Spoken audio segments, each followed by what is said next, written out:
దేవుని ప్రేమించు వారికి సమస్తము సమకూడి మేలు కొరకే జరుగునని రాయబడింది. దేవుని ప్రేమించేవారు ఎవరంటే మనందరము దేవుని ప్రేమించేవారమే. దేవుడు అంటే అందరికీ ఇష్టమే. దేవుడికి ఇష్టం లేదని ఎవరంటారు? అలాంటి వరకంటే సమస్తము సమకూడి మేలు కొరకే జరుగును. కానీ కష్టాలు, సమస్యలు, ఇబ్బందులు, శోధనలు, పరీక్షలు, కన్నీరు ఉన్నప్పుడు అన్ని మేలు కొరకే అని ఎలా అర్థం చేసుకోగలుగుతాం? దేవుని ఉద్దేశాలని, మన కష్టం వెనుకాల ఉన్న సత్యాన్ని, మన కష్టం అనే అబద్ధం వెనుకాల ఉన్న సంతోషం అనే సత్యాన్ని ఏ విధంగా గ్రహించగలుగుతాం? యోహాను సువార్త 8వ అధ్యాయం 31వ వచనం. కాబట్టి యేసు తనను నమ్మిన యూదులతో, మీరు నా వాక్యమందు నిలిచిన వారైతే నిజముగా నాకు శిష్యులయ్యుండి సత్యమును గ్రహించెదరు. సర్వసాధారణంగా వాక్యాన్ని మనం ఆదివారం రోజు విని సంతోషించి ఆనందించి అక్కడే వదిలేసి సోమవారం నుంచి శనివారం వరకు మన ఉద్దేశాలు, మన ఆలోచనలు, మన విధానంలో వెళ్ళిపోతూ ఉంటాం.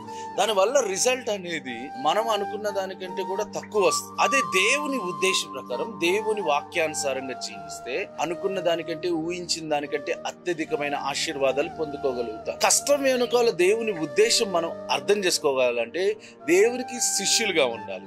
దేవునికి శిష్యులుగా ఉండాలంటే దేవుని వాక్యమందు నిలిచి ఉండాలి. యెహోవా ధర్మశాస్త్రమునందు ఆనందించుచు దివారాత్రము దాన్ని ధ్యానించువాడు ధన్యుడు. ఆకు వాడక తన కాలమందు ఫలమిచ్చు చెట్టు వలెనుంటాడని రాయబడింది. అలాగే దేవుని యొక్క మాటను రాత్రి పగలు జ్ఞాపకం చేసుకుంటూ నా జీవితము కేవలం దేవుని వాక్యానుసారంగా జీవించాలి, పరిశుద్ధంగా జీవించాలి, సంతోషంగా జీవించాలి. దేని గురించి చింతపడకూడదు. దేవుడు చెప్పినట్టు నేను వెలుగుని, నేను దేవునికి ఉప్పునై ఉన్నాను అని చెప్పి ఇలా అనేకమైన మాటలు మనసులో ధ్యానించుకుంటూ జీవిస్తే కష్టం వెనకాల ఉన్న లాభం మనం అర్థం చేసుకోగలుగుతాం. శ్రమలు సంతోషంగా ఉంటాయి. శోధనలు వచ్చినప్పుడు ఎగిరి గంతేసి ఆనందిస్తాం.